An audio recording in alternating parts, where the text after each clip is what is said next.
உங்களை விட்டு போய்விடக்கூடாது என்று சொல்லி நீங்கள் பராமரிக்கிறது எது? மக்கள் பராமரிக்கிறது எது? அழகு.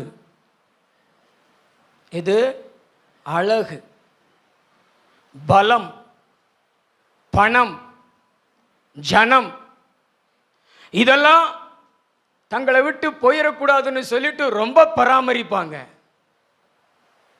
ஆனால் இவர்கள் இதை பராமரித்தாலும் இவைகள் இவர்களை விட்டு ஓடிக்கொண்டுதான் இருக்கும். இவர்களை விட்டு ஓடிக்கொண்டுதான் இருக்கும்.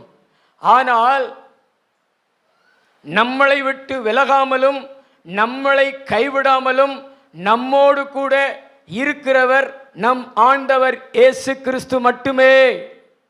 அல்லேலூயா! எத்தனை பேர் நம்புறீங்க? அல்லேலூயா! நம்மளை விட்டு விலகாமலும் நம்மளை கைவிடாமலும் இருக்கிற ஒருவர் நம் ஆண்டவர் இயேசு கிறிஸ்து மட்டுமே. விசுவாசிச்சீங்கன்னா நல்லா கைத்தட்டி தேவனுக்கு நன்றி சொல்லுவோம்.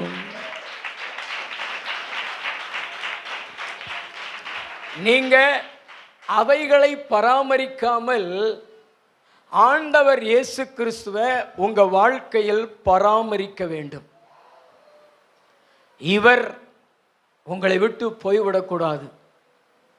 கடைசி வரைக்கும் இவர் உங்களோடவே இருக்க வேண்டும். உங்களை விட்டு விலகிடக்கூடாது, உங்களை கைவிட்டுறக்கூடாது, உங்களோடவே இருக்க வேண்டும். இவர் உங்களோடு இருக்க வேண்டும் என்றால் நீங்கள் இவரை பராமரிக்க வேண்டும். இவரை இழந்து போய்விடக்கூடாது. இவரை நீங்களே விலக வச்சிடக்கூடாது. இவரை நீங்கள் பராமரிக்க வேண்டும். வாசிங்களேன், யோசுவாவின் புஸ்தகம் 1வது அதிகாரம் 5வது வசனம். நீ உயிரோடு இருக்கும் நாளெல்லாம், நீ உயிரோடு இருக்கும் நாளெல்லாம் ஒருவனும் உனக்கு முன்பாக எதிர்த்து நிற்பதில்லை. ஒருவனும் உனக்கு முன்பாக எதிர்த்து நிற்பதில்லை. நான் மோசையோடு இருந்தது போல, நான் மோசையோடு இருந்தது போல உன்னோடும் இருப்பேன். உன்னோடும் இருப்பேன். நான் உன்னை விட்டு விலகுவதும் இல்லை. நான் உன்னை விட்டு விலகுவதும் இல்லை. உன்னை கைவிடுவதும் இல்லை. உன்னை கைவிடுவதும் இல்லை. அல்லேலூயா! இயேசு கிறிஸ்து நாம் உயிரோடு இருக்கிற வரைக்கும் நம்மோடு இருக்கிறவர். பக்கத்துல உள்ள பார்த்து சொல்லுங்களேன், நம் தேவனாகிய கர்த்தர் நம்முடைய சரீர அவயத்தை போல. நம்முடைய கண்ணு எப்போ வரைக்கும் நம்ம சரீரத்தில் இருக்கோம்? நம்ம இடத்துல இருக்கோம் உயிர் இருக்கிற வரைக்கும். நம்ம கை கால் எல்லாம் எப்போ வரைக்கும் நம்ம இடத்துல இருக்கோம்? உயிர் இருக்கிற வரைக்கும். அதுக்கு பிறகு தான் மண்ணுக்குள்ளே போட்டு புதைச்சிருவாங்க. அதே போல நம்ம வாழ்க்கையில் கடைசி வரைக்கும் நம்மோடு கூட இருக்கிறவர் நம் தேவனாகிய கர்த்தர். அதைத்தான் இங்கே யோசுவாவுக்கு சொல்றாரு, நீ உயிரோடு இருக்க மட்டும் ஒருவனும் உனக்கு முன்பாக எதிர்த்து நிற்பது இல்லை. அப்படி என்றால் நம் தேவனாகிய கர்த்தர் கடைசி வரைக்கும் நம்மோடு கூட இருக்கிறவர். நம்மோடு கூட இருக்கிற நம்முடைய அவயங்களை நம்ம பராமரிப்பது போல, நம்முடைய கண்ணை பராமரிப்பது போல, காதை பராமரிப்பது போல, நம்முடைய சரீர அவயங்களை பராமரிப்பது போல ஆண்டவர் இயேசு கிறிஸ்துவை நம் வாழ்க்கையில் பராமரிக்க வேண்டும். அவரை நம்ம இழந்து விடக்கூடாது. அவர் நம்மளை விட்டு போய்விடக்கூடாது. அவர் நம்மளை விட்டு போக மாட்டார். ஆனால் நம்மளே அவரை போக வச்சிருவோம். அந்த மாதிரி நம்ம செயல்படாதவாறு நம்ம கூட நம் ஆண்டவர் கடைசி வரைக்கும் இருக்க வேண்டும். நாம் உயிரோடு இருக்கிற வரைக்கும் நம் ஆண்டவர் இருக்க வேண்டும். அல்லேலூயா! அவர் நம்மோடு கூட இருக்கும் பொழுது வேதம் சொல்லுகிறது, உனக்கு முன்பாக ஒருவனும் எதிர்த்து நிற்பதில்லை. உன்னை எதிர்த்து உன்னை மேற்கொள்ளணும் அப்படின்னு வருகிற பிசாசோ, மரணமோ, பாவமோ, வியாதிகளோ, சத்துருக்களோ சிதறடித்து ஓடி போய் விடுவார்கள். ஏன்னா உன்னோடு கூட தேவன் இருக்கிறாரே. உன்னோடு கூட தேவன் இருக்கும் பொழுது இந்த உலகத்தில் உன்னை எதிர்த்து நிற்கிறவர்கள் யாரு? உன்னை எதிர்த்து நிற்க முடியலனா உன்னை மேற்கொள்ளுகிறவர்கள் யாரு? ஆண்டவர். ஓ, நம்மோடு கூட இருந்து நமக்கு ஜெயம் தரும்படியாக, நமக்கு முன்பாக எந்த சத்துருக்களும் எதிர்த்து நிற்காதபடிக்கு எல்லா சத்துருக்களையும் ஓட வைப்பதற்காகத்தான் கர்த்தர் நம்மோடு கூட இருக்க வேண்டும். கர்த்தர் நம்மோடு கூட இருப்பதற்கு நாம் அவரை பராமரிக்க வேண்டும். நல்ல தலைக்கு மேல கூட கைத்தட்டி தேவனை மகிமைப்படுத்துவீங்களா? அல்லேலூயா, அல்லேலூயா. கர்த்தர் நல்லவர். நம் வாழ்வில் நம் ஆண்டவர் இயேசுவை பராமரிக்க வேண்டும். அவர் நம்மோடவே இருக்க வேண்டும். அவர் நம்மளை விட்டு விலகாதவர். அவர் நம்மளை கைவிடாதவர். அவரை தவிர இந்த உலகத்தில் எல்லாமே நம்மளை விட்டு விலகும், நம்மளை கைவிடும். ஆனால் அவர் மாத்திரம் நம்மளை விட்டு விலகாதவர், நம்மளை கைவிடாதவர், நமக்குள்ளே வந்து வாசம் பண்ணுகிறவர். இயேசு எங்கே இருக்கிறாரு? இயேசு எங்கே இருக்கிறாரு? நமக்குள்ளே. சொல்லுங்கள், எங்கே இருக்கிறார் இயேசு? நமக்குள்ளே. பரிசுத்த ஆவியானவர் எங்கே இருக்கிறார்? நமக்குள்ளே. அவரை நாம் பராமரிக்க வேண்டும். அவரை நாம் பாதுகாக்க வேண்டும். அவர் நம்மோடு கூட இருப்பதற்காக, நம்மளை விட்டு விலகிவிடாதபடிக்கு நாம் காத்து கொள்ள வேண்டும். கிறிஸ்துவை உங்கள் வாழ்வில் பராமரிப்பது எப்படி? ஒரு 6 காரியத்தை கர்த்தர் எனக்கு சொல்லியிருக்கிறார். நான் எவ்வளவு சொல்ல முடியுமோ அவ்வளவும் சொல்லி உங்களுக்கு ஜெபித்து உங்களை வீட்டுக்கு அனுப்ப விரும்புகிறேன். அல்லேலூயா. கர்த்தருக்கு மகிமை உண்டாகட்டும். எத்தனை பேர் சந்தோஷமா இருக்கிறீங்க? பின்னாடி இருக்கிறவர்கள், தூங்குகிறவர்கள் ஒரு அல்லேலூயா சொல்லுங்கள். ஆண்டவருக்காக ஏங்குகிறவர்கள், அவருடைய வார்த்தைக்காக ஏங்குகிறவர்கள் 2 கைகளை உயர்த்தி சத்தம் ஒரு அல்லேலூயா சொல்லுங்க. அல்லேலூயா. இந்த பக்கம் தூங்குகிறீர்களா? தூங்காதிருங்கள். அல்லேலூயா. முக்கியமான நேரம் ஆதியாகமம் புஸ்தகம் 26:2 தானா? ஆதியாகமம். கர்த்தர் அவனுக்கு தரிசனமாகி, கர்த்தர் ஈசாக்குக்கு தரிசனமாகி, நீ எகிப்துக்கு போகாமல், நீ எகிப்துக்கு போகாமல், நான் உனக்கு சொல்லும் தேசத்திலே குடியிரு. நான் உனக்கு சொல்லும் தேசத்தில் குடியிரு. அல்லேலூயா. அடுத்த வசனத்தை வாசிச்சிருங்க. இந்த தேசத்திலே வாசம் பண்ணு, இந்த தேசத்தில் வாசம் பண்ணு, நான் உன்னோட கூட இருந்து, நான் உன்னோடு கூட இருந்து உன்னை ஆசீர்வதிப்பேன், உன்னை ஆசீர்வதிப்பேன், நான் உனக்கும் உன் சந்ததிக்கும் உன் சந்ததிக்கும் இந்த தேசங்கள் யாவையும் தந்து, இந்த தேசங்கள் யாவையும் தந்து, உன் தகப்பனாகிய ஆபிரகாமுக்கு நான் இட்ட ஆணையை நிறைவேற்றுவேன், நான் இட்ட ஆணையை நிறைவேற்றுவேன். அல்லேலூயா. பிழைப்பா அழைப்பா. ஈசாக்குக்கு முன்னாடி வைக்கப்பட்ட 2 பிழைப்பா அழைப்பா. அவங்க அப்பா காலத்தில் அழைக்கப்பட்டு கானான் தேசத்தில், அழைக்கப்பட்ட தேசத்தில் அழைக்கப்பட்ட நோக்கத்திற்காக அழைக்கப்பட்ட நோக்கத்தை நிறைவேற்றி கொண்டிருந்தார் ஈசாக்கு. ஆபிரகாமையும் ஈசாக்கையும் யாக்கோபையும் தேவன் எதற்கு அழைத்தார்? நம்மளையெல்லாம் ஆண்டவர் அவரிடத்தில் எதற்காக அழைத்திருக்கிறார்?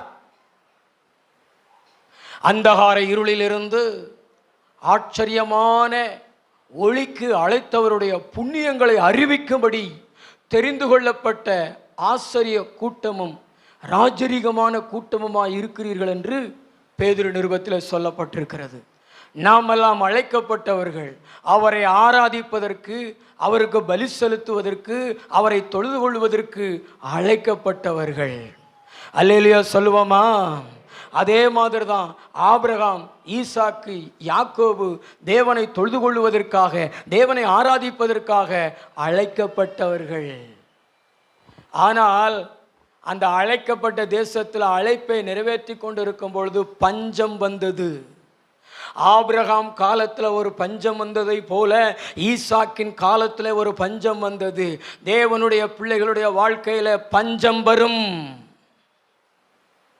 ஆனால் அது மேற்கொள்வதற்காக வருகிற பஞ்சம் அல்ல, தேவனுடைய நாமத்தின் மகிமைக்காக வருகிற அது பஞ்சம்.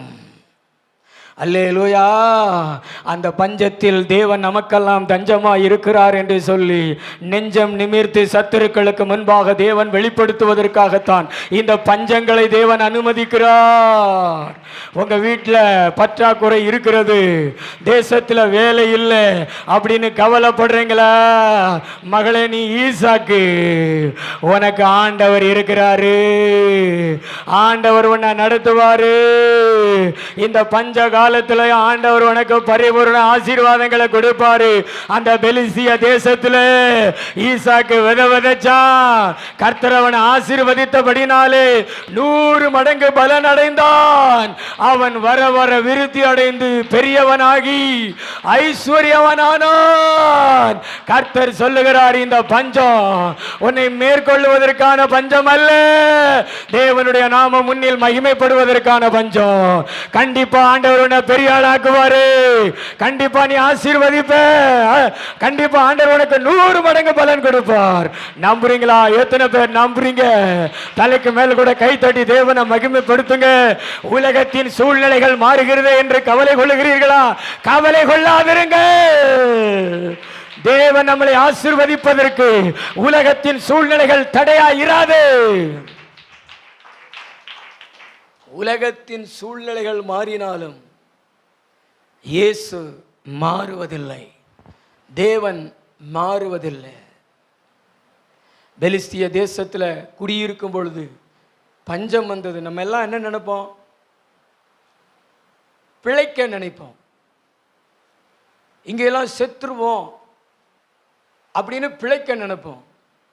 எங்கே செழிப்பு இருக்கிறது, எங்கே பசுமை இருக்கிறது அப்படி சொல்லிட்டு அதை சிந்திச்சு அதுக்குள்ள பிரவேசிப்பதற்கு முயற்சி பண்ணுவோம். இந்த ஈசாக்குக்கும் அப்படிப்பட்ட சிந்தனை தான் வந்தது. எகிப்து தேசத்துக்கு போய் பொழைச்சிக்கிறலாம், அங்கே நைல் நதி ஓடுகிறது, அங்கே செழிப்பு இருக்கிறது என்று சொல்லி. ஆனால் பிழைக்க ஆசைப்பட்டால் நீங்கள் அடிமையாகி போய்விடுவீர்கள், அல்லது பிழைத்து கொண்டே தான் இருப்பீர்கள். நீங்கள் என்னைக்கு பெரிய ஆளாகிறது? நீங்கள் என்னைக்கு ஐஸ்வர்யவனாகிறது? தேவன் உங்களுக்கு கொடுத்த வாக்குத்தத்தத்தை என்றைக்கு நிறைவேற்றுவது? நம்முடைய சிந்தனைகளை பிழைப்புக்கு நேர ஏறெடுக்கக்கூடாது. அழைப்பை பராமரிக்கிறதில் தான் இருக்கணும். நான் இன்னும் கர்த்தரை ஆராதிக்கணும், நான் இன்னும் கர்த்தருக்கு பலி செலுத்தணும், நான் இன்னும் கர்த்தருக்கு ஊழியம் செய்யணும், இன்னும் நான் கர்த்தரோடு வாழணும், கர்த்தர் என்னோடு வாழணும் அப்படிங்கிறதுலாம் நம்முடைய சிந்தனை இருக்கணும். இன்னைக்கு பிசாசு, பிரதர் நான் சொல்றதை நிமிர்ந்து பாருங்களேன், உங்கள் அழைப்பில் இருந்து எப்படி விலக வைக்கிறான் தெரியுமா? நீ அழைப்பில் இருந்து விலகிட்டீன்னா ஆண்டவரை விட்டு விலகிடுவ, ஆண்டவர் உன்னை விட்டு விலகிடுவார். அந்த ஈசாக்கை பார்த்து சொல்கிறாரு, நீ இந்த தேசத்தில் குடியிரு, நான் உன் கூட இருப்பேன்னு சொல்கிறார். அப்போ நீ இந்த தேசத்தை விட்டு வேறு தேசத்துக்கு போயிட்டேன்னா அவன் கூட இருக்க முடியாதுப்பா அப்படி சொல்கிறார். அழைப்பிலே இருந்தேன்னா நான் உன் கூட இருப்பேன், ஆனால் பிழைப்பை தேடி போனேன்னா நான் உன் கூட இருக்க முடியாதுன்னு சொல்கிறார். இன்றைக்கி இந்த பிசாசுன்னு ஒருத்தன் கிடக்கிறான் பார்த்தீங்களா? படிப்பை வச்சு, வேலையை வச்சு, ஏதாவது ஒரு காரியத்தை வச்சு வேறு ஊருக்கு கொண்டு போயிடுவான். சென்னைக்கு, கோயம்புத்தூருக்கு கொண்டு போயிடுவான். அங்கே போனால் படிப்பு நடக்கும், வேலை நடக்கும், ஆனால் ஆண்டவரை ஆராதிக்கிற, ஆண்டவரிடத்தில் ஜெபிக்கிற, ஆண்டவருக்காக வாழுகிற அந்த வாழ்க்கை, ஊழியம் செய்கிற வாழ்க்கை காணாமல் போயிடும். அழைப்பை நீ இழக்கும் பொழுது ஆண்டவரை நீ இழந்து போவாய். நீ பிழைப்பை பராமரிக்காத. பக்கத்துல பார்த்து சொல்லுங்களேன், அழைப்பிலேயே ஆண்டவர் உனக்கு பிழைப்பு வச்சிருக்கிறாரு. உன் கண்ணுக்கு தெரியாது, ஒன்றும் இல்லாத மாதிரி தான் தெரியும்.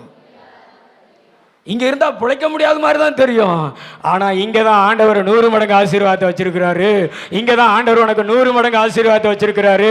நீ நிற்கிற இடத்துல எந்த இடத்துல பிழைக்க முடியாது, எந்த இடத்துல வாழ முடியாதுன்னு நினைக்கிறியோ அதே இடத்துல ஆண்டவர் உனக்கு 100 மடங்கு ஆசீர்வாதத்தை வச்சிருக்கிறாரு.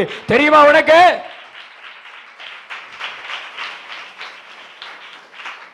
வேற எந்த காரியத்தையும் முன் வச்சு ஆண்டவரை விட்டு விலகாதீங்க, ஆராதனை விட்டு விலகாதீங்க. நம்மளை தேவன் எதற்காக அழைத்தாரோ அந்த அழைப்பில் நிலைச்சிருங்க. நான் ஆண்டவரை பாடணும், நான் ஆண்டவரை துதிக்கணும், நான் ஆண்டவருக்காக வாழணும், என் பிள்ளைகள் ஆண்டவரை பாடணும், என் பிள்ளைகள் ஆண்டவரை ஆராதிக்கணும். அதுக்கு தக்கன கல்வியை அமைத்து கொள்வோம், அதுக்கு தக்கன வேலையை அமைத்து கொள்வோம், அதற்கு தக்கன எதிர்கால வாழ்க்கையை அமைத்து கொள்வோம் அப்படின்னு நீங்கள் நினைக்கணும். சர்ச்சுக்கு போனால் என்ன போட்டு என்ன, அங்கே ஏதாவது ஒரு சர்ச் இருக்கும், அங்கே போய் நின்றுக்குருவோம், அங்கே போய்க்குருவோம். 2 வாரம் போவாங்க, 3ஆவது வாரம் போக மாட்டாங்க. ஆண்டவர் சொல்கிறாரு, முதல்ல நம்முடைய சிந்தனையில் இருக்க வேண்டியது அழைப்பின் நோக்கம். நம்முடைய மனசில் ஒரு மாப்பிள்ளை பார்த்தாலும் என் பிள்ளை அந்த வீட்டுக்கு போய் கர்த்தரோடு இருக்குமா, என் பிள்ளை கூட கர்த்தர் இருப்பாரா, என் பிள்ளை கர்த்தரை ஆராதிக்க போகுமா, அதைத்தான் சிந்திக்கணும். அது படிப்பாக இருந்தாலும் அது வேலையாக இருந்தாலும். ஏன்னா நம்மளை அழைத்தவர் உண்மை உள்ளவர், அதுக்கு தான் கர்த்தர் நம்மளை அழைச்சிருக்கிறார். எகிப்து தேசத்துக்குள்ளே இருந்து இஸ்ரவேல் ஜனங்கள் அழைச்சிக்கிட்டு வந்தார எதுக்கு? பலி செலுத்த, ஆண்டவருக்கு பலிபீடம் கட்ட. நம்மெல்லாம் ஆண்டவரை உயர்த்துவதற்காக, ஆண்டவரை ஆராதிப்பதற்காக அழைக்கப்பட்ட சந்ததி. நம்ம பலி செலுத்த பலி செலுத்த பலி செலுத்த கர்த்தர் நம்மோடு இருப்பார். நாம் கர்த்தரோடு இருப்போம். நாம் கர்த்தரை இழந்து போக மாட்டோம். நான் உன்னை விட்டு விலகுவதில்லை, நான் உன்னை கைவிடுவதில்லை என்று சொன்னாரே, அந்த வசனத்தின்படி தேவன் கடைசி வரைக்கும் நம்ம கூட இருப்பார். உயிரோடு இருக்கும் நாள் மட்டும் ஒருவனு நமக்கு முன்பாக எதிர்த்து நிற்க முடியாது. பிசாசு நம்மளை எதிர்த்து நிற்க முடியாது, பாவங்கள் நம்மளை எதிர்த்து நிற்க முடியாது, சத்துருக்கள் நம்மளை எதிர்த்து நிற்க முடியாது. கர்த்தர் நமக்கு துணை நின்று யுத்தங்களை நடத்துவார். எத்தனை பேர் நம்புறீங்க? நம்புறீங்களா? உண்மையா நம்புறீங்களா? நம்புனீங்கன்னா நல்ல கைத்தட்டி, வாலிபர்களால் நல்ல கைத்தட்டி. ஓ, எனக்கு பிழைப்பு அல்ல, எனக்கு அழைப்பு தான் முக்கியம். ஹல்லேலூயா. அந்த அழைப்புக்குள்ளதான் ஆண்டவர் இருக்கிறாரு. அந்த ஆண்டவர் கூட வாழ்ந்தா நம்மளை எப்படி ஆசீர்வதிப்பார் பாருங்களேன், ஆசீர்வதித்து பாருங்களேன். கர்த்தருக்கு ஸ்தோத்திரம். ஆதியாகமம் 26:12-13. ஈசாக்கு அந்த தேசத்திலே விதை விதைத்தான். ஈசாக்கு அந்த தேசத்திலே விதை விதைச்சான். கர்த்தர் அவனை ஆசீர்வதித்ததினால், கர்த்தர் அவனை ஆசீர்வதித்தபடியால் அந்த வருஷத்தில் 100 மடங்கு பலன் அடைந்தான். வருஷத்தில் 100 மடங்கு, 100க்கு 100 பிரதர், 100 மடங்கு பலன், 100%. அவன் எவ்வளவு விதைச்சானோ அவ்வளவு வந்துச்சு. அதான் 100%. 100%னா ஒரு 10 கோதுமை எடுத்து நம்ம விதைச்சோம்னா 10 முளைச்சி 9 மாத்திரம் வளர்ந்து கதிர் கொடுக்கிறது. 1 பட்டு போயிடுச்சு அப்படின்னா அது 99%. 8 பலன் கொடுத்து 2 பட்டு போயிடுச்சுன்னா அது 80%. ஆனால் நம்ம விதைச்ச அந்த 10 வளர்ந்து கதிர் கொடுத்து விளைந்தது என்றால் அதான் 100%. ஈசாக்கு விதைச்ச ஒன்று கூட சோடையாகி போகலை, பறவைகள் எடுத்துட்டு போகல, பட்டு போகல. கர்த்தர் 100க்கு 100 போட்டாரு. ஈசாக்குக்கு ஆசீர்வாதம் 100க்கு 100 போட்டாரு. ஏன்னா அழைப்பை அவன் பராமரித்தானே. அல்லேலூயா. நீங்களும் அழைப்பை நிறைவேற்றுங்க பிரதர். ஞாயிற்றுக்கிழமை வேலைக்கு வரணும் அப்படின்னு ஒரு வேலை உங்களை தேடி வருதுன்னா நீங்கள் என்ன செய்வீங்க? சாலிட் எதிர்பார்த்துக்கிட்டே இருங்க. எங்கள் பாஸ்டர் புடுங்குல இருந்து கொஞ்சம் விடுதலை அப்படின்ட்டு ஓடிடுவீங்களா? அல்லேலூயா. ஞாயிற்றுக்கிழமையா? நோ. சண்டே கூட எங்களுக்கு சண்டை. அல்லேலூயா. நாங்கள் சண்டேக்கெல்லாம் சர்ச்சுக்கு தான் போவோம், வேலைக்கு என்ன செய்ய மாட்டோம், வரமாட்டோம்னு முதல்ல கண்டிஷன் போட்டு அப்படிப்பட்ட ஒரு வேலையில் சேர்றது, அப்படிப்பட்ட ஒரு கல்வி நிறுவனத்தில் சேர்றது தான் ஆசீர்வாதம். உற்சாகமாக ஒரு அல்லேலூயா சொல்லுங்களேன். இன்னைக்கு இந்த 10வது வகுப்புக்கு போய் 12வது வகுப்புக்கு போய் பின்மாற்றத்தில் போன எத்தனை வாலிபர்கள் உண்டு தெரியுமா? ஸ்பெஷல் கிளாஸு திங்கக்கிழமையிலேருந்து சனிக்கிழமை வரைக்கும் சொல்லிக் கொடுக்காததான் ஞாயிற்றுக்கிழமை சொல்லிக் கொடுத்துட போகிறாங்களா அந்த டீச்சர் வாத்தியார்? எப்படியோ இவன் சர்ச்சுக்கு போகிறத கெடுக்கணும்னு சாத்தானுடைய தந்திரம். அதுக்கு பெற்றவங்களும் என் பிள்ளை 10 படிக்குது, என் பிள்ளை 12 படிக்குதுன்னு. அது வெட்கப்பட்டு போகலை. அழைப்பில் நிற்கிறவன், ஆண்டவரோடு நிற்கிறவன், ஆண்டவருக்காக நிற்கிறவன் எங்கேயும் வெட்கப்பட்டு போக மாட்டான். ஆனால் படிப்பை விக்கிரகமாக மாற்றிக்கிட்டு, இந்த உலகத்தில் இருக்கக்கூடிய ஒன்றை விக்கிரகமாக மாற்றிட்டு சர்ச்சுக்கு போனேன்னா போட்டேன், நான் அடுத்த வாரம் போய்க்கிடலாம் அப்படின்னு நினைக்கிற ஆட்கள் பிழைப்பு தேடி ஓடுற ஆட்கள், எகிப்துக்குள்ளே போகிற ஆட்கள். பிழைச்சா போதும், அங்கே பிழைப்புக்கு கூட வழி இல்லாமல் போய்விடுகிறது. பெற்றோர்கள் புரிந்து கொள்ளுங்கள், உங்களுடைய அழைப்பை பராமரிங்க, உங்கள் பிள்ளைகளுடைய வாழ்க்கையில அழைப்பை பராமரிங்க. ஈசாக்கின் தேவன் நம்முடைய தேவனாய் இருக்கிறாரா? பின்னாடி இருக்கிறவங்க இருக்கிறாரா? எத்தனை பேர் இருக்கிறாருன்னு சொல்றீங்க?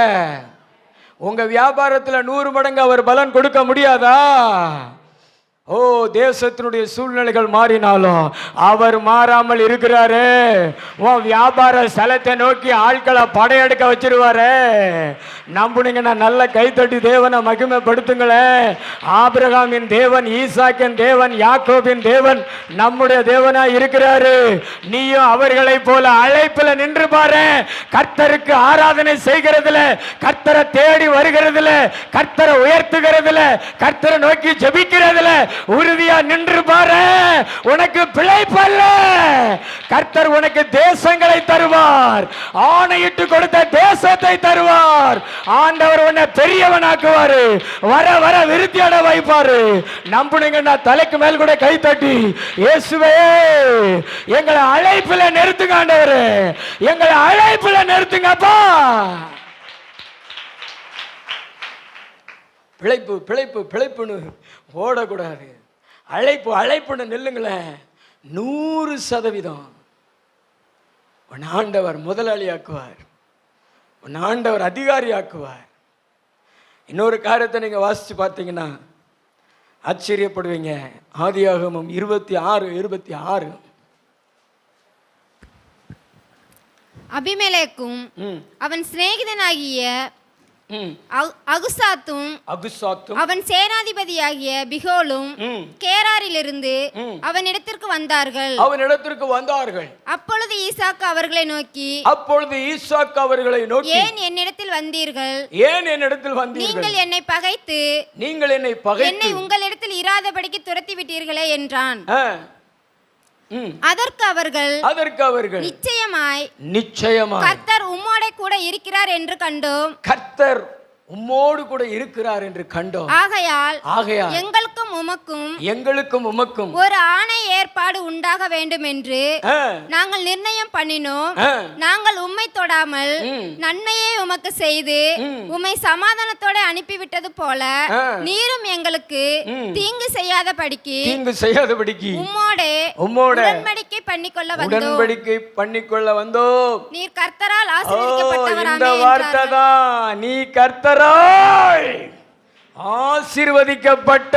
ஆசீர்வதிக்கப்பட்டவை.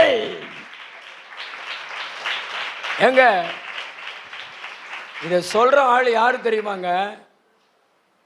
நான் சொல்றத நிமிந்து கவனிங்களேன். அவங்க அப்பா ஒரு கிணறு தோண்டி வச்சிருக்காரு. அதெல்லாம் மூடி போய் கிடக்குன்னு ஈசாக்கு போய் தோன்றாரு. தண்ணீர் வருது.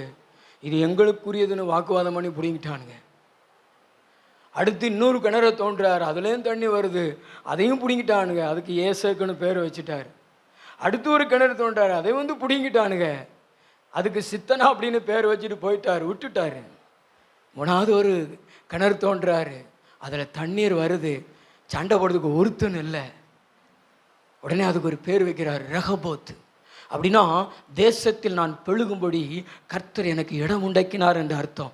தேசத்தில் நான் பலுகும்படி கர்த்தர் எனக்கு ஒரு இடம் உண்டாக்கினார் அப்படி சொல்லிட்டு ரெகபோத் அப்படின்னு பேர் வச்சுட்டு விவசாயம் பண்ணுறான். 100 மடங்கு வருகிறது. இதை பார்த்து தான் அந்த பெலிஸ்திய பிரபுக்கள் நம்மளும் இந்த தேசத்தில் விவசாயம் பண்ணுறோம், ஆனால் 100 மடங்கு வரல. ஆனால் இந்த ஈசாக்கு விவசாயம் பண்ணி 100 மடங்கு வந்து பெரிய ஆள் ஆயிட்டான்டா. இவன் கர்த்தரால் ஆசீர்வதிக்கப்பட்டவன், இவன் கூட கர்த்தர் இருக்கிறாரு, இனி இவனை பகைக்க கூடாது, இவனோடு சமாதானமாகணும்னு சொல்லி சமாதானம் பண்ணி கொண்டு போனார்கள். ஆண்டவர் சத்துருக்களையோ நம்மளோடு சமாதானம் பண்ணும்படி செய்வாரு. சத்துருக்களே நமக்கு இல்லாதபடிக்கு, நம்முடைய தொழில நம்முடைய வியாபாரத்தில் சத்துருக்களை இராதபடிக்கு கர்த்தர் உடன்படிக்கை பண்ண வைப்பாரு. அழைப்புல இருந்தீனா நீ என்னைக்கு ராஜாதான். இயேசு ராஜாதி ராஜாவை போல கர்த்தர் உன் கூட இருந்து வெற்றியா நடத்துவாரு, ஜெயமா நடத்துவாரு. ஆனா பிழைப்பை தேடி ஓடாதே, பிழைப்பை தேடி ஓடாதே பிரதர். அழைப்புல நெல்லு, அழைப்புல நெல்லு. ஈசா கிட்ட ஆண்டவர் சொன்னார்ல, இந்த தேசத்துல குடியிரு, நான் உன் கூட இருப்பேன்னு சொன்னார். ஈசாக்கு அந்த மனசை மாத்திக்கிட்டாரு. நம்ம எகிப்துக்கு போக வேண்டாம், ஆண்டவர் சொல்றாருன்னு சொல்லி அந்த தேசத்துல குடியிருந்து கிணறு தோன்றாரு, தண்ணீர் வருது, விவசாயம் பண்றாரு, கர்த்தரை உயர்த்துறாரு. அதே மாதிரி நீ அழைப்புல நெல்லு. நீ பிழைப்பை தேடி ஓடினா பிழைப்ப, ஆனால் ஆண்டவர் இழந்துருவிய. நல்லா படிப்ப, ஆனால் ஆண்டவர் இழந்துருவிய. நல்ல வேலை செய்வ, நீ ஆண்டவர் இழந்துருவிய. ஆண்டவர் இல்லைன்னா நம்ம வாழ்க்கை பரிதாபமாக இருக்குமே. முடிவு பண்ணிக்கோ, அழைப்பா பிழைப்பா தம்பி, அழைப்பா பிழைப்பா. எல்லா கூட்டத்துக்கும் வர முடியலை அப்படின்னா அந்த வேலையை விட்டுரு. எல்லா கூட்டத்துக்கும் வந்து கர்த்தருடைய உங்களை குறித்து தான் அந்த அழைப்பின் நோக்கத்தை நீங்கள் நிறைவேற்றுங்களேன். கர்த்தரும் கூட வாசம் பண்ணுவார். நீ அவரை இழக்க மாட்ட, அவரை நீ பராமரிப்ப. ஓ, என் கூட கர்த்தர் இருக்கார், அவர் உன்னை விட்டு விலகவும் மாட்டார், உன்னை கைவிடவும் மாட்டார். பக்கத்தில் பார்த்து சொல்லுங்களேன், அழைப்பா பிழைப்பா. அழைப்புக்குள்ளே தேவன் பிழைப்பை வைத்திருக்கிறார். அழைப்பா பிழைப்பா. பிரதர் சொல்லுங்களேன், பின்னாடி இருக்கிறவங்க, அழைப்பா பிழைப்பா. இந்த முழுரவு ஜெபத்துக்கு கூட வர்றது கிடையாது, நாளைக்கு வேலைக்கு போகணும்ல. ஆனால் அழைப்பு உள்ளவன் பாருங்க, ஆண்டவர் சமூகத்தில் விடிய விடிய ஜெபம் பண்ணிட்டு வேலைக்கும் போவாங்க. வெற்றி வெற்றி மேலே வெற்றி கர்த்தர் நடத்துவார். ஒருவேளை அன்றைக்கி வேலைக்கு போக முடியாத சூழ்நிலை, டயர்டாக இருந்துச்சுன்னா படுத்து தூங்குங்க. ஒரு நாள் சம்பளத்தை, அதாவது நீங்கள் இழந்து போன அந்த ஒரு நாள் சம்பளத்தை இன்னொரு நாள் வேலை செய்யும் பொழுது 2 மடங்கு ஆண்டவர் உங்களுக்கு தருவார். ஆண்டவருக்காக நீங்கள் எதையும் இழந்து போக மாட்டீங்க. கர்த்தர் தருவார், ஏதோ ஒரு வழியில் தருவார். கிருபையினாலே தருவார், ஆசீர்வாதத்தினாலே தருவார், நன்மையினாலே தருவார். ஆனால் அந்த குறுகிய புத்தியை வச்சுக்கிட்டு பிழைப்பை நோக்கி ஓடாதீங்க. புரியுதுங்களா நான் சொல்லுகிறது? உற்சாகமாக ஒரு அல்லேலூயா சொல்லுங்க. இரண்டாவது ஒரு காரியத்தை வாசிங்க. மத்தேயு சுவிசேஷம் 17:17. இயேசு பிரதியுத்தரமாக, விசுவாசம் இல்லாத மாறுபாடுள்ள சந்ததியே, விசுவாசம் இல்லாத மாறுபாடுள்ள சந்ததியே, எதுவரைக்கும் நான் உங்களோட இருப்பேன், எதுவரைக்கும் நான் உங்களோடு இருப்பேன், எதுவரைக்கும் உங்களிடத்தில் பொறுமையாய் இருப்பேன், எதுவரைக்கும் நான் உங்களிடத்தில் பொறுமையாய் இருப்பேன், அவனை என்னிடத்தில் கொண்டு வாருங்கள் என்றார். அவனை என்னிடத்தில் கொண்டு வாருங்கள் என்றார். இயேசு பிசாசை அதட்டினார். இயேசு பிசாசை அதட்டினார். உடனே அது அவனை விட்டு புறப்பட்டது. அது அவனை விட்டு புறப்பட்டது. அந்நேரமே அந்த இளைஞன் சொஸ்தமானான். தேவன் நம்மோடு கூட இருக்க வேண்டும். தேவன் நம்மளை விட்டு விலகிடக்கூடாது. தேவன் நம்மளை கைவிட்டக்கூடாது. அப்படின்னா நாம் விசுவாசம் உள்ள சந்ததியாக இருக்க வேண்டும், விசுவாசம் உள்ளவர்களாக இருக்க வேண்டும். விசுவாசம் இல்லாதவர்களை பார்த்து கர்த்தர் கேட்கிறாரு, எது வரைக்கும் நான் அவன் கூட இருப்பேன், எது வரைக்கும் நான் பொறுமையாக இருப்பேன். ஒரு தகப்பனுடைய பிள்ளை பிசாசினாலே அலைக்கழிக்கப்பட்டு அந்த பிசாசு அவனை பிடிக்கும் பொழுதெல்லாம் வலிப்பு வியாதி வரும், கீழே விழுவான், நுரை தள்ளும், பிற அப்படியே சுகமாவான். அப்படிப்பட்ட ஒரு பிள்ளையுடைய ஒரு தகப்பன் சீசர்களிடத்தில் வந்து ஜெபிக்க சொல்கிறாரு. சீசர்கள் ஜெபம் பண்ணுறாங்க, ஆனால் சுகம் கிடைக்கல. உடனே அந்த தகப்பன் இயேசு கிறிஸ்துவிடத்தில் போய் சொல்கிறார், உம்முடைய சீசர்களால் இது கூடாமல் போயிட்டு அப்படின்னு போட்டும் கொடுத்துட்டார். இயேசு கிறிஸ்துட்ட போய் இயேசு கிறிஸ்து அவங்கள பார்த்து கேட்குறாரு, சீசர்களை பார்த்து, எது வரைக்கும் உன் கூட இருப்பேன், எது வரைக்கும் உன் கூட இருப்பேன், எது வரைக்கும் பொறுமையாக இருப்பேன், விசுவாசம் இல்லாத மாறுபாடு உள்ள சந்ததியே அப்படின்னு கேட்கிறார். இதுல இருந்து ஆண்டவர் சொல்லுகிற வார்த்தை என்னன்னா, நீங்களும் நானும் நமக்கு தேவன் கொடுத்த விசுவாசத்தை பராமரிக்க வேண்டும். விசுவாசத்தை இழந்து போயிடக்கூடாது. விசுவாசத்தை இழந்து போயிட்டீங்கன்னா தேவனையும் நீங்கள் இழந்து போவீர்கள். இந்த விசுவாசத்தை பிசாசு இழந்து போக வைக்கிறான். பிசாசு இழந்து போக வைக்கிறான். நீங்க வாசித்து பாருங்களேன், 2 கொரிந்தியர் 11வது அதிகாரம் 2வது வசனம். நான் உங்களை, எல்லாரும் எடுத்துக்கொள்ளுங்கள், பின்னாடி உள்ளவங்களாம் எடுத்துக்கொள்ளுங்கள். 2 கொரிந்தியர் 11:2. நான் உங்களை கற்புள்ள கன்னிகையாக கிறிஸ்து என்னும் ஒரே புருஷனுக்கு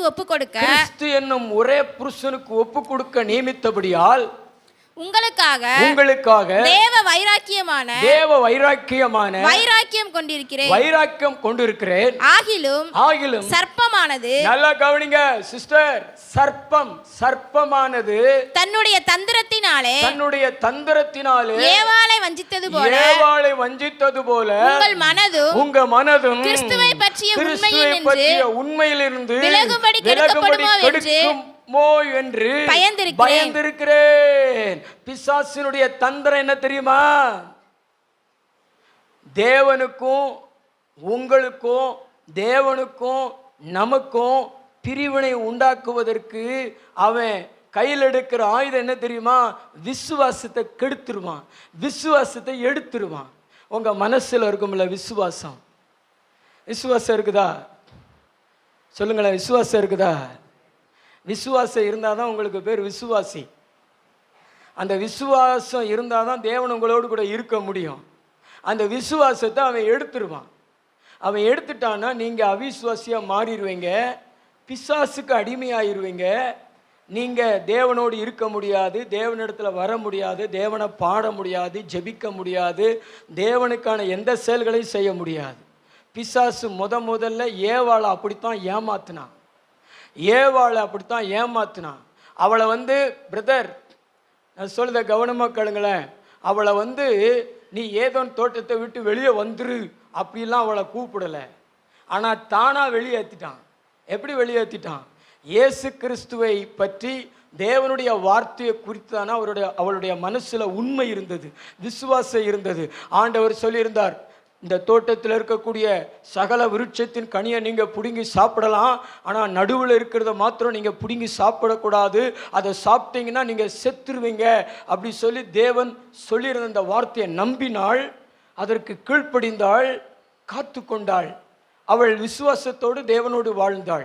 ஆனால் பிசாசு அந்த வார்த்தையை பொய்யாக்கினான். இன்னைக்குமே நாங்கள் பேசுகிற இந்த தேவனுடைய வார்த்தையை குறித்து, வேதத்தில் சொல்லப்பட்டிருக்கிற அந்த தேவனுடைய வார்த்தையை குறித்து பிசாசு உங்களிடத்துல பல இடங்களில் காதில் பேசுவான். நீங்கள் பிசாசுக்கு செவி கொடுத்தீங்கன்னா உங்களுடைய வாழ்க்கையில் இருக்கிற விசுவாசத்தை இழந்து போயிடுவீங்க.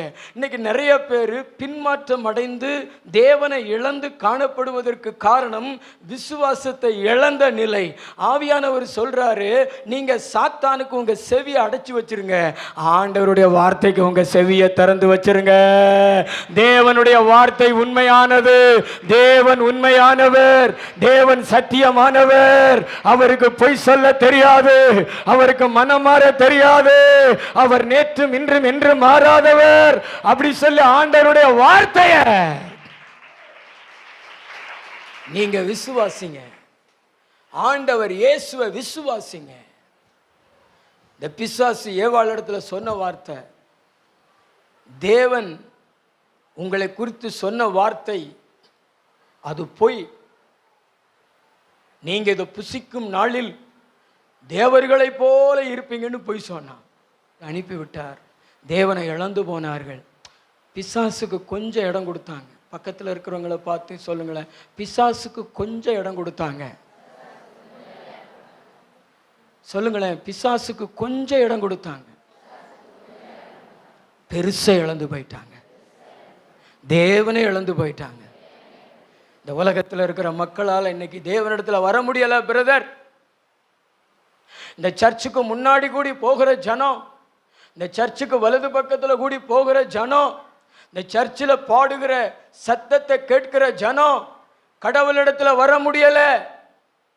ஏன்னா ஆதியில பிசாசுக்கு கொஞ்சம் இடம் கொடுத்ததுனால பெரிய தேவனை மனுக்குலம் இழந்தது.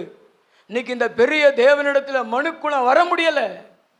இன்னைக்கு சர்ச்சுக்கு வர்ற ஆட்கள் கூட பார்த்தீங்கன்னா பிசாசுக்கு இடம் கொடுக்குறாங்க. வேலை செய்கிற இடத்துல, ஸ்கூலில், நண்பர்கள் மூலமாக பிசாசுக்கு இடம் கொடுக்குறாங்க. கொஞ்சம் வளர்ந்த பின்பு பார்த்தீங்கன்னா பிசாசுக்கு இடம் கொடுக்குறாங்க.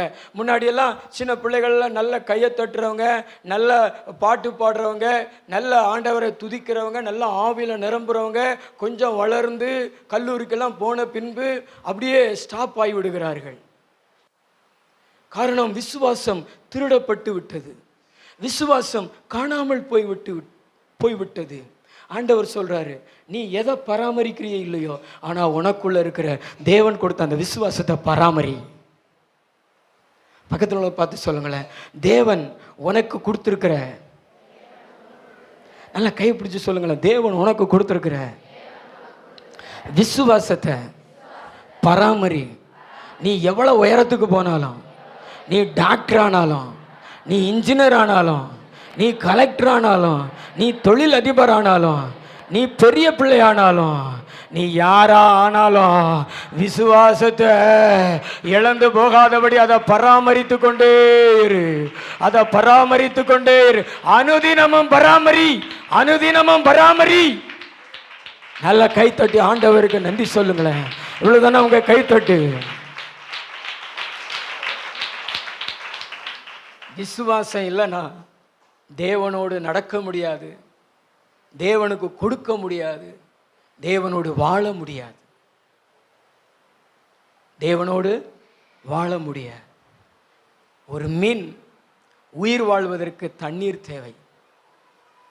அதுபோல ஒரு மனுஷனோடு தேவன் இருப்பதற்கு விசுவாசம் தேவை. ஏனோக்கு விசுவாசத்தினால்தான் தேவனோடு நடந்தார். ஆபேல் விசுவாசத்தினால்தான் கர்த்தருக்கு தன் சகோதரனுடைய காணிக்கையை பார்க்கல மேன்மையான பலியை கொடுத்தார், ஆசீர்வதிக்கப்பட்டார், நீதிமான் என்று சாட்சி பெற்றார். பரிசுத்த ஆவியானவர் சொல்றார், நீயும் விசுவாசத்தோடு நட, விசுவாசத்தை காத்துக்கொள். ஆனால் நான் இன்னொன்று சொல்கிறேன், நான் 25 வருஷமாக ஊழியம் செய்கிறேன், நான் சொல்கிறத நல்லா கவனமாக கேளுங்களேன். ஆனால் மக்கள் மத்தியில் மாற்றங்களை என்னால் பார்க்க முடிகிறது. ஒரே ஒரு மாற்றம்தான், முந்தைய காலத்தில் இருந்த மக்களிடத்தில் இருந்த தேவன் மேலே இருந்த அந்த விசுவாசம் இன்றைக்கி மக்களிடத்தில் காண முடியலை, வாலிபர்களிடத்தில், வாலிப பிள்ளைகளிடத்தில் காண முடியலை. நான் பயப்படுறேன், இனி வரும் காலத்தில் இந்த விசுவாசம் மக்களுக்குள்ளே இருக்குமா அப்படின்னு. ஏன்னா ஆண்டவர் இயேசு கிறிஸ்து அதை தெளிவாக சொல்லியிருக்கிறாரு, மனுஷகுமாரன் வரும் நாளில் விசுவாசத்தை காண்பாரோ. ஏன்னா இந்த உலகம் விசுவாசத்தை திருடும், மீடியாக்கள் மூலமாக திருடும். இன்னைக்கு செல்போனு, இன்டர்நெட்டு, ஃபேஸ்புக்கு, இன்ஸ்டாகிராம் அப்படி சொல்லி நிறைய வந்துருச்சு. இது எல்லாமே பார்த்தீங்கன்னா மக்களுடைய உள்ளத்தில் இருக்கிற விசுவாசத்தை திருடக்கூடியவைகள். தொழில்நுட்பங்கள், மருத்துவத்தில் தொழில்நுட்பம், சயின்ஸில் தொழில்நுட்பம், இதெல்லாம் முன்னேற்றம்.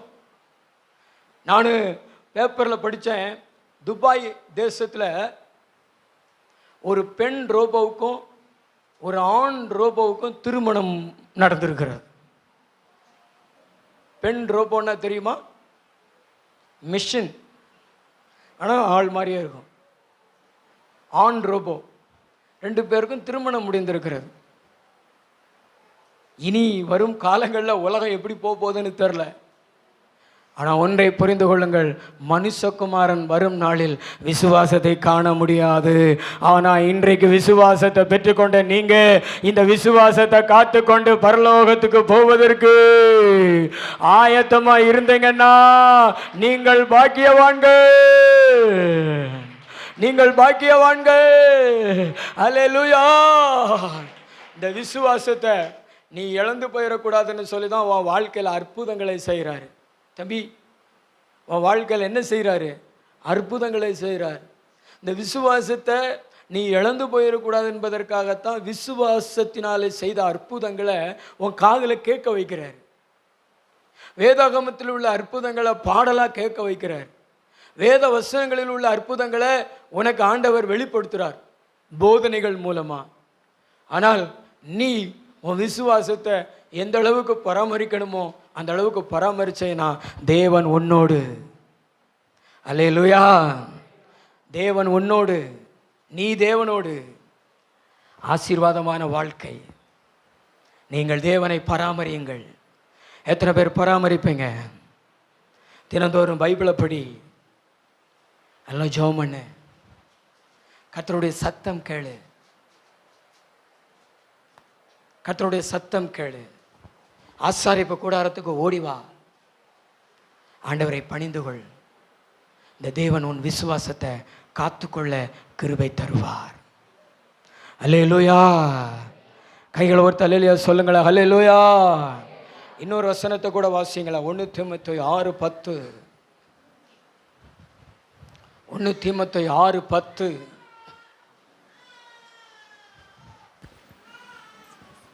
பண ஆசை, பண ஆசை எல்லா தீமைக்கும் வேறா இருக்கிறது, எல்லா தீமைக்கும் வேறா இருக்கிறது. சிலர் அதை இச்சித்து, சிலர் அதை இச்சித்து விசுவாசத்தை விட்டு வழுவி, விசுவாசத்தை விட்டு வழுவி அநேக வேதனைகளாலே, அநேக வேதனைகளாலே தங்களை உருவ குத்தி கொண்டிருக்கிறார்கள். தங்களை உருவ குத்தி கொண்டிருக்கிறார்கள்.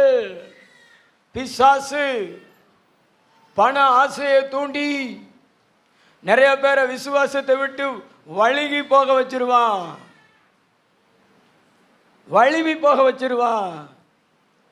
நீங்க பணத்துக்கு ஆசைப்படக்கூடாது, பண ஆசை உங்களுக்குள்ள இருக்கக்கூடாது.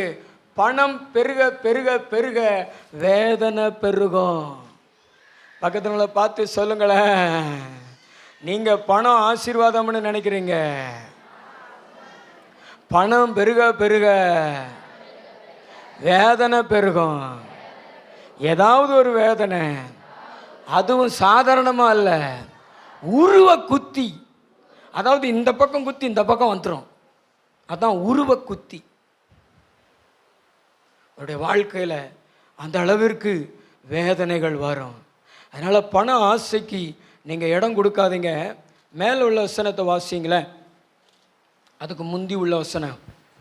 ஐஸ்வர்யவான்களாக விரும்புகிறவர்கள், ஐஸ்வர்யவான்களாக விரும்புகிறவர்கள் சோதனையிலும் சோதனையிலும் கண்ணியிலும் கண்ணியிலும் மனுஷரை கேட்டிலும் அழிவிலும் அமிழ்த்துகிற மதிகேடும் சேதமான பலவித இச்சைகளாலும் விழுகிறார்கள். இச்சைகளிலே விழுகிறார்கள். இந்த பணக்காரனாகணும்னு விரும்புகிறவங்க எதில் விழுகிறார்கள்?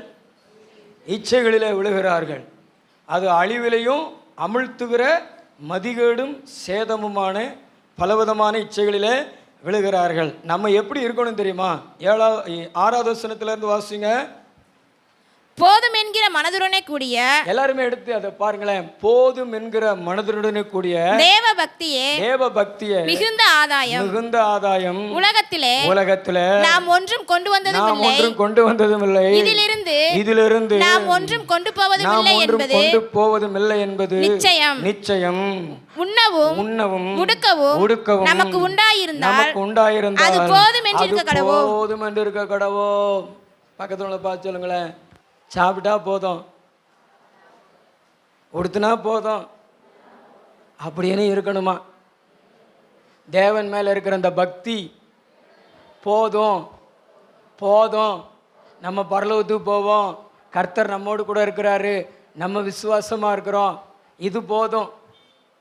ஆனால் பெரிய பணக்காரனாகணும், ஐஸ்வர்யன் ஆகணும், கோடீஸ்வரன் ஆகணும். எப்படி ஆகணும்? கோடீஸ்வரன் ஆகணும். இந்த உலகம் போட்டீஸ்வரன் ஆக்கிறோம். பணம் பணம் பணம்னு இன்னைக்கு உலகம் அலையுது. ஆனால் உங்களோடு கர்த்தர் பேசுகிறாரு, இந்த பண ஆசையை உங்கள் மனசில் வச்சுட்டு அதை தேட ஆரம்பிச்சிங்கன்னா கண்டிப்பாக சொல்கிறேன், ஏசுனார் உங்களால் தேட முடியாது. ஆனால் பணம் சேரும், பணம் சேரும், ஆனால் வேதனை வந்துடும். உனக்கு வேதனை வந்துடும், வேதனை வந்துடும். எல்லாரும் பக்கத்தில் இருக்கிறவங்கள பார்த்து சொல்லுங்களேன், பண ஆசைக்கு இடம் கொடுக்காதீங்க. நல்லா கையை பிடிச்சு சொல்லுங்களேன், பண ஆசைக்கு இடம் கொடுக்காதீங்க. தேவ பக்தியே பணத்தை விட பெரிய ஆதாயம். நான் பரலோகத்துக்கு போவேன், ஏசப்பாவோடு இருப்பேன், அது போதும். நல்ல கைத்தட்டி ஆண்டவருக்கு நன்றி சொல்லுங்களேன். நல்ல 2 கையை தட்டி ஆண்டவருக்கு நன்றி சொல்லுங்களேன். பெரிய நேற்று கூட ஒரு தம்பிக்கு ஃபோன் போட்டு சொல்லும் பொழுது ஒரு வார்த்தை வந்தது, நாளைக்கு சர்ச்சுக்கு வா, நாளைக்கு சர்ச்சுக்கு வா. அப்படி கூப்பிட்டேன். அப்படி கூப்பிட்டுக்கிட்டே இருக்கும் பொழுது சொன்னேன், இந்த பூமியில் ஆண்டவர் உன்னை அழைக்கும் பொழுது நீ அவருடைய அழைப்பை ஏற்றுக்கொண்டு, ஆலயத்தை ஏற்றுக்கொண்டு, ஆராதனை ஏற்றுக்கொண்டு வந்து கர்த்தர் ஆராதி. நாளைக்கு நித்திய வீட்டில் உன்னை ஏற்றுக்கொள்வார்கள், இருப்பார்கள். இன்னைக்கு தேவன் உனக்கு முன்பாக வைக்கிறத நீ ஏற்றுக்கொள்ளலனா, நாளைக்கு உன் சரீரத்தை விட்டு உன் ஜீவன் பிரியும் பொழுது உன் ஜீவனை, உன் ஆத்மாவை ஏற்றுக்கொள்வார், இருக்க மாட்டார்கள். நான் சொன்னது புரிஞ்சதா? எத்தனை பேருக்கு புரிஞ்சது? நல்ல கையை உயர்த்தால இல்லையா சொல்லுங்களேன்.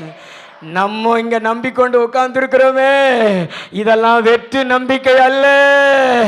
ஒரு நாள் நம்ம நிச்சயமா பரலோகத்துக்கு போவோம், தேவனோடு இருப்போம், தேவன் நம்மோடு கூட இருப்பார்.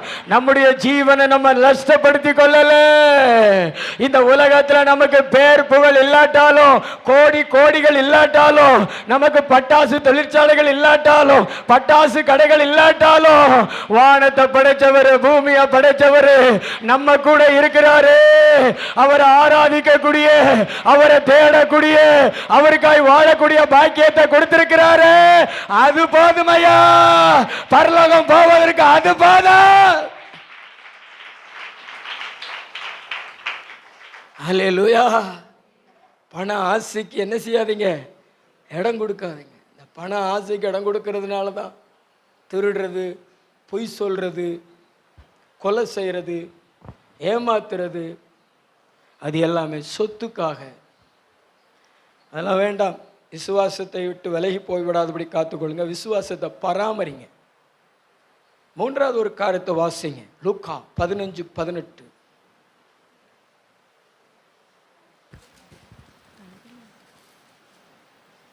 நான் எழுந்து என் தகப்பனிடத்திற்கு போய், தகப்பனே, பரத்துக்கு விரோதமாகவும் உமக்கு முன்பாகவும் பாவம் செய்தேன். உமக்கு முன்பாகவும் பாவம் செய்தேன். பரத்துக்கு விரோதமாகவும் உமக்கு முன்பாகவும் பாவம் செய்தேன். இனிமேல் உம்முடைய குமாரன் என்று சொல்லப்படுவதற்கு, உம்முடைய குமாரன் என்று சொல்லப்படுவதற்கு நான் பாத்திரன் அல்ல, உம்முடைய கூலிக்காரரில் ஒருவனாக, உம்முடைய கூலிக்காரரில் ஒருவனாக என்னை வைத்துக் கொள்ளும் என்பேன் என்று சொல்லி, எழுந்து புறப்பட்டு தன் தகப்பனிடத்தில் வந்தான். நான் சொல்லுகிறத நன்றாக கவனிங்கள்.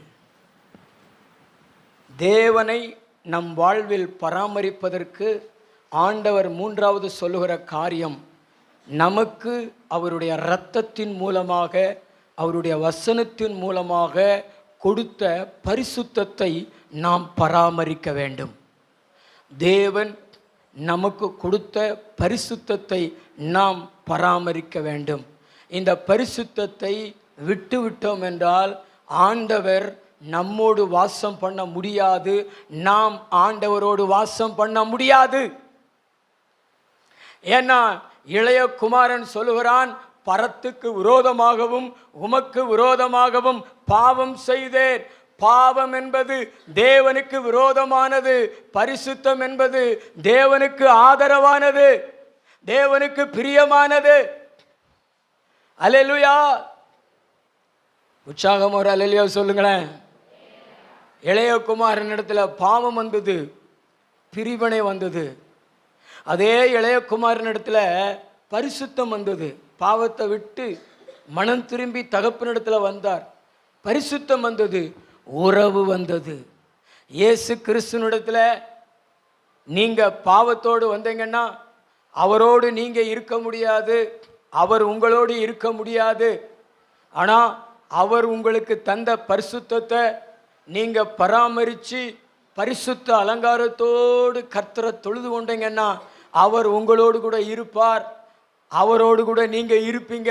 அவர் உங்களை விட்டு விலகுவதில்லை, அவர் உங்களை கைவிடுவதும் இல்லை.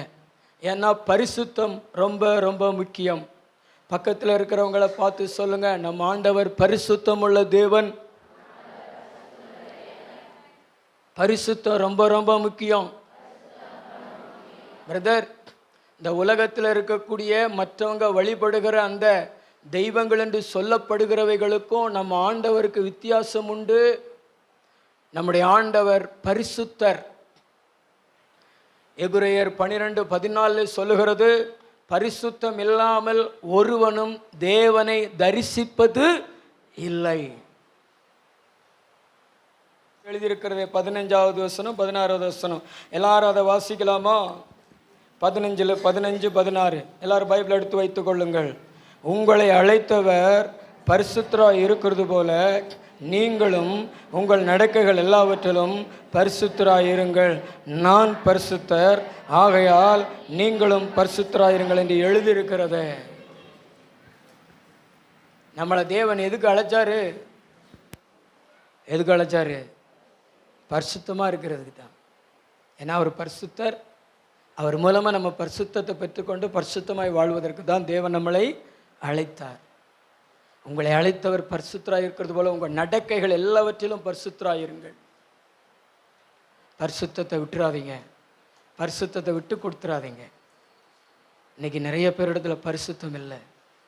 ஏதோ ஒரு பாவம் உங்களை கட்டி வைத்திருக்கிறபடினால தான் நீங்கள் இந்த பரிசுத்தர் இடத்துல வர முடியலை, இந்த பரிசுத்தரோடு வாழ முடியலை, பைபிளை எடுக்க முடியலை, ஜெபிக்க முடியலை. ஆராதனை ஆண்டவர் என்றாலே உங்க மனசுல ஒரு வெறுப்புணர்ச்சி ஏற்படுகிறதே, உங்களுக்குள்ள பாவம் இருக்கிறபடினால தான். ஆனா மற்ற காரியங்கள் மேல உங்களுக்கு ஈர்ப்பு இருக்கிறது, ஆர்வம் இருக்கிறது. ஆனா சர்ச்சு, ஜெபம், வேத வசனம், பிரசங்கம் அப்படின்னாலே உங்களுக்கு மனசுல ஒரு வெறுப்பு ஏற்படுகிறது. காரணம், உங்க மனசுல இன்னும் பாவம் இருக்கிறது. அந்த பாவத்தை அறிக்கை பண்ணி விட்டு மனம் திரும்பிங்க, பரிசுத்தராகுங்க. இயேசு உங்களோடு வாசம் பண்ணுவார், நீங்க இயேசுவோடு வாசம் பண்ணுவீங்க. அல்லேலூயா. உற்சாகம் ஒரு அல்லேலூயா சொல்லுங்களேன். அல்லேலூயா.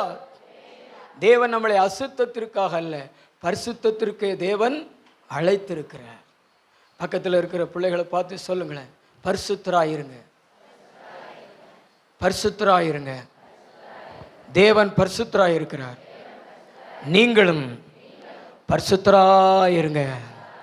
எத்தனை பேர் பரிசுத்தமா வாழ்வீங்க? 2 கைகளை உயர்த்தி காமிங்களேன். நல்லா ஆண்டவர் பார்க்கட்டும். பரிசுத்தமா இருப்பீங்களா? ஏசப்பா உங்களுக்கு வேணும்னா பரிசுத்தமா வாழுங்க. நல்ல கையை உயர்த்தி. இங்கே எத்தனை பேர் பரிசுத்தமா இருப்பீங்க? இதுக்கு முன்னாடி பாவம் இருந்திருக்கலாம், ஆனால் இனி நான் பரிசுத்தமாக வாழ்வேன், தேவன் பரிசுத்தராக இருக்கிறது போல நானும் பரிசுத்தமாக இருந்து அவரோடு வாழ்வேன், அவரை நான் இழந்து போக மாட்டேன், அவரை நான் பராமரிப்பேன்னு சொல்கிறவங்க நல்லா 2 கை உயர்த்தி காமிங்களேன். நிறையா வாலிபருடைய கரம் உயர மாட்டேங்க. இன்னும் கொஞ்சம் தண்ணி அடிக்கிறேன் பாஸ்டர், இன்னும் நான் கொஞ்சம் புயல போடுறேன் பாஸ்டர், இன்னும் ஓரக்கண்ணால் ஒரு மாதிரி பார்க்குறேன் பாஸ்டர், இங்கே அப்படித்தான் ஓரக்கண்ணில் ஒரு மாதிரி பார்க்குறேன் பாஸ்டர், ஆம்பளை பையங்களை பார்க்குறோம் பாஸ்டர், பொம்பளை பிள்ளைகளை பார்க்குறோம் பாஸ்டர். கர்த்தர் சொல்கிறார், இன்னைக்கு அதுக்கு ஒரு முடிவு உண்டாக்குனீன்னா கர்த்தருக்கும் உனக்கும் ஒரு உறவு இன்னைக்கு தொடங்க ஆரம்பிக்கிறது. நீ கர்த்தரோடு வாழ்வ, கர்த்தர் உன்னோடு இருப்பார். கர்த்தர் யோசுவாவுக்கு சொன்ன வார்த்தையை உனக்கு சொல்றாரு, நீ உயிரோடு இருக்கும் நாள் மட்டும் ஒருவனும் உனக்கு முன்பா எதிர்த்து நிற்பது இல்லை. நம்புறீங்களா? வாலிப தம்பி, உன்னை பரிசுத்தத்துக்கு ஒப்பு கொடுப்பியா? உன்னை பரிசுத்தத்துக்கு ஒப்பு கொடுப்பியா? பரிசுத்தத்துக்கு ஒப்பு கொடுப்பீங்களா? பரிசுத்தத்துக்கு ஒப்பு கொடுப்பீங்களா? எத்தனை வாலிப பிள்ளைகள் பரிசுத்தத்துக்கு ஒப்பு கொடுப்பீங்க? நீங்க ஒப்பு கொடுத்து பாருங்களேன், உங்க வாழ்க்கையில நீங்க சக்சஸ் பண்ணுவீங்க. இந்த பிசாசு உங்களை வாழ்க்கையில வெற்றி பெற்றக்கூடாது என்பதற்காகத்தான் பாவத்தை கொண்டு வருகிறான். அது இடம் கொடுக்காதீங்க. ஆமென். பரிசுத்தத்தை பராமரியுங்கள். நாலாவது ஒரு காரியத்தை வாசிங்க. பிரசங்கி 4:12. 4:12.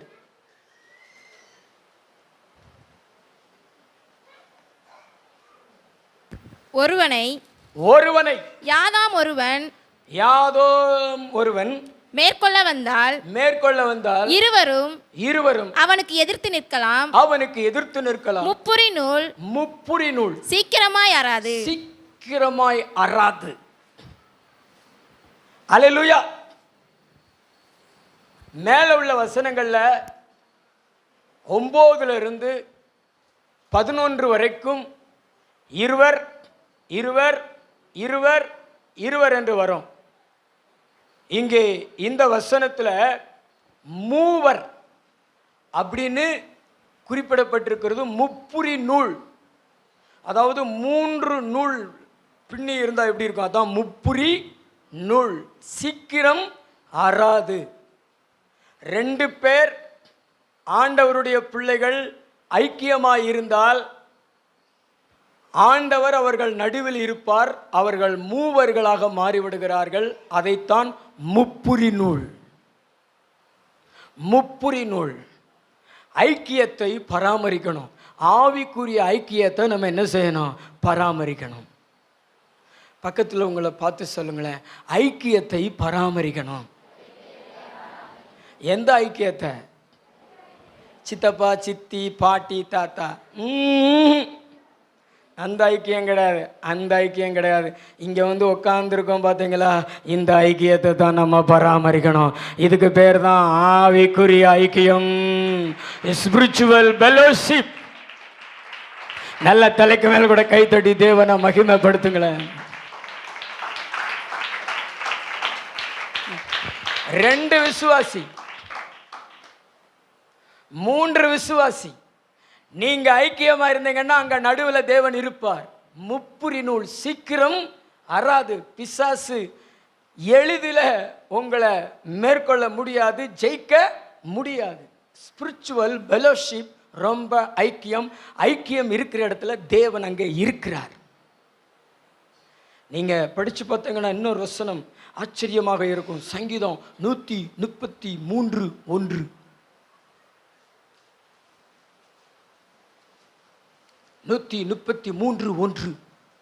இதோ சகோதரர் ஒருமித்து வாசம் பண்ணுகிறது. எத்தனை நன்மையும் எத்தனை இன்பமுமாய் இருக்கிறது. அது ஆரோனுடைய சிரசின் மேல் ஊற்றப்பட்டு அவனுடைய தாடியிலே வடிகிறது.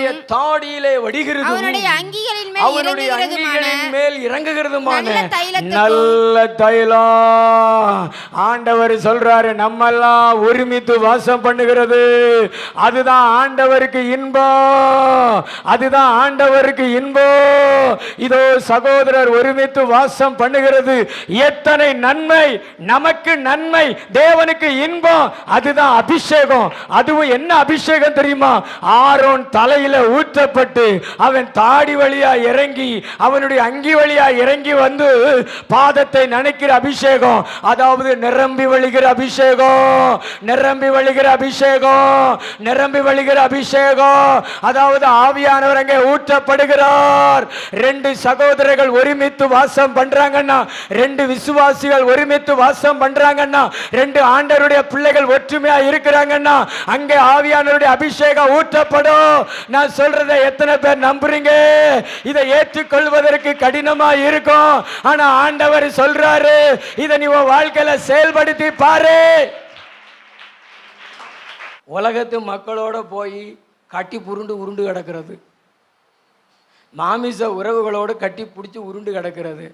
நான் கேட்குறேன், உன் கூட எப்படி கர்த்தர் வாசம் பண்ணுவார்?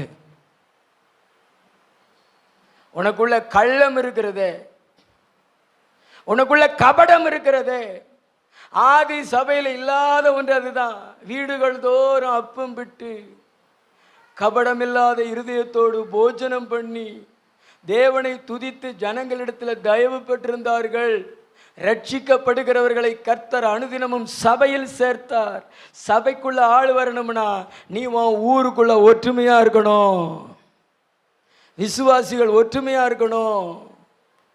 அவங்க வீட்டுக்கு நான் வர மாட்டேன், அவங்க வீட்டுக்கு நான் வர மாட்டேன், அப்படித்தான் பிரிவினைகள். நீ மாம்சத்துக்குரிய மகள் தானே, நீ மாம்சத்துக்குரியவர் தானே. இன்னும் உன் சொந்த பந்தங்கள் கூட தான் நீ உருண்டு பரண்டு கிடக்கிற. விசுவாசிகளோடு ஒற்றுமையா இருக்கிறியா? தேவனுக்கு இன்பத்தை கொடுக்கிறியா?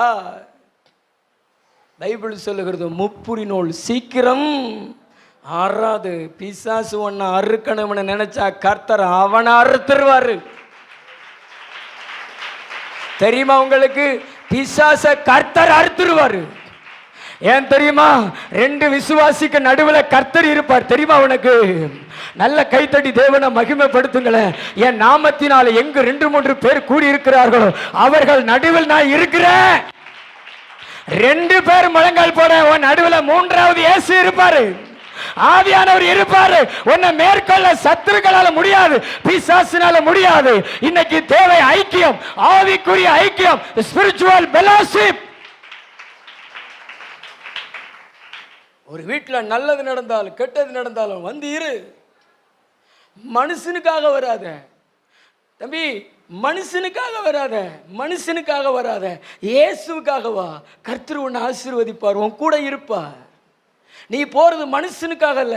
நாங்கெல்லாம் உங்க வீட்டுக்கு வரமே மனுஷனுக்காக அல்ல, இயேசுவுக்காக. அல்லேலூயா. பக்கத்துல பார்த்து சொல்லுங்களேன், ஐக்கியமாயிரு, ஆண்டவரும் கூட இருப்பார்.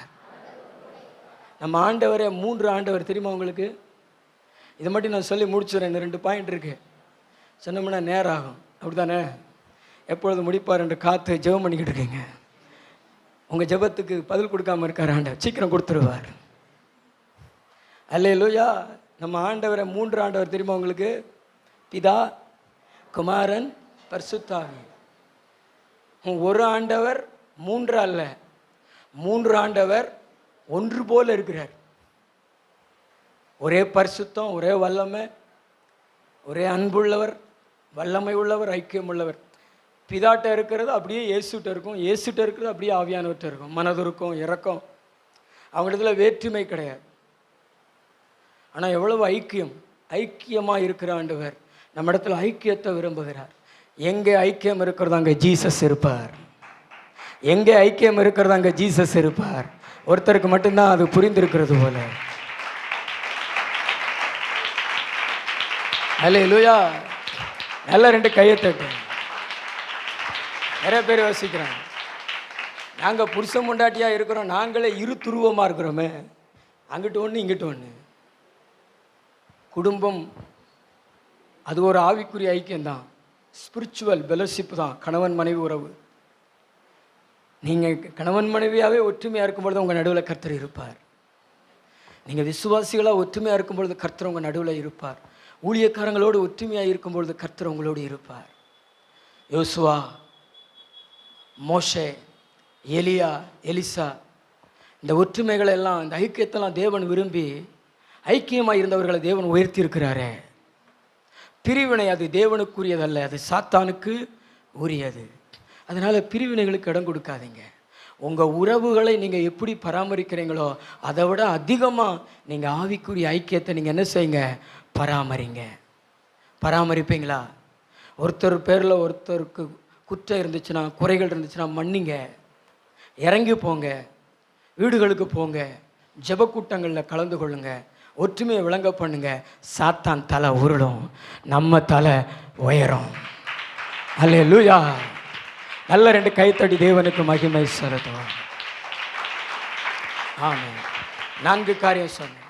அழைப்பை பராமரியுங்கள், விசுவாசத்தை பராமரியுங்கள், பரிசுத்தத்தை பராமரியுங்கள். கடைசியா பெலோஷிப். சொல்லுங்களேன், பக்கத்துல பார்த்து சொல்லுங்களேன், பெலோஷிப். இருக்கு பாருங்களேன், அதான் பெலோஷிப். பக்கத்தில் கையை பிடிங்களேன், பெலோஷிப், ஐக்கியம். எல்லாரும் முழங்கால் படிடுவோம், ஜெபிப்போம். அழகை பராமரிக்கிற மகளே, ஆண்டவர் உன்னோடு தான் பேசியிருக்கிறார். நீ என்ன பராமரிச்சாலும் வயசாக ஆக அழகு ஓடிக்கிட்டே தான் இருக்கும். பலத்தை பராமரிக்கிற மகனே மகளே, அது உன்னை விட்டு ஓடும். ஆனா உன்னை விட்டு விலகாதவர் ஜீசஸ், உன்னை கைவிடாதவர் ஜீசஸ். இவரை எத்தனை பேர் பராமரிக்க போறீங்க? 2 கைகளை நல்ல உயர்த்தி காமிங்களேன்.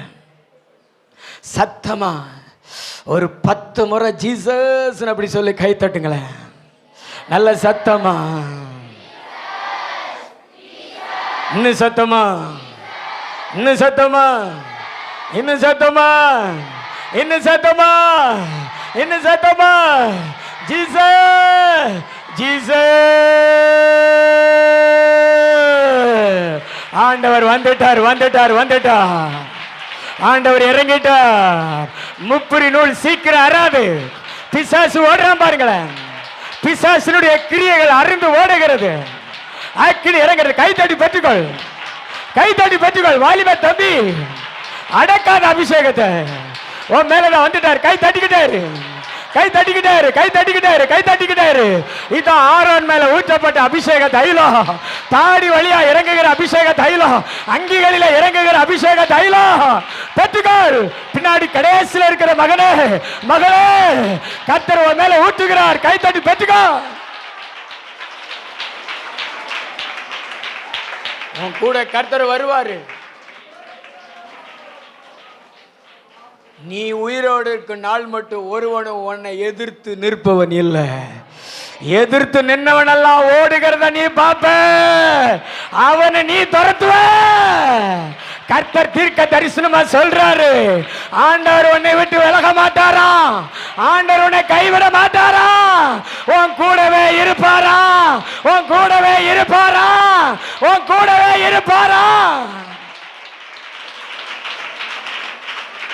நன்றி ஏசப்பா, நீர் கொடுத்த வார்த்தைக்காய் நன்றி. அந்த மக்கள் எல்லாரையும் ஆசீர்வதிங்க, இந்த வசனத்தில் நடத்துங்க. உங்களை பராமரிக்கட்டும் ஐயா, உங்களுக்காய் வாழட்டும். கனத்தை மகிமைக்கு செலுத்துகிறோம். இயேசு கிறிஸ்து இந்த வாரம் முழுது கூட இருங்கப்பா. பிள்ளைகளுக்கு பயராசு வேலைகளை நீர் தந்து, அதில் பாதுகாப்பை தந்து கிருபையால் நடத்துவீராக ஆண்டவரே. அற்புதங்களை செய்யுங்கப்பா, அதிசயங்களை செய்யுங்கப்பா, நன்மை செய்யுங்க. பயராசு எல்லாம் திறக்கப்பட உதவி செய்யுங்கப்பா. அழைப்பில் இருக்கிற பிள்ளைகளை நீங்க பெரிய ஆள் ஆக்குங்க ஆண்டவரே, ஐஸ்வர்யவன்கள் ஆக்குங்க ஆண்டவரே.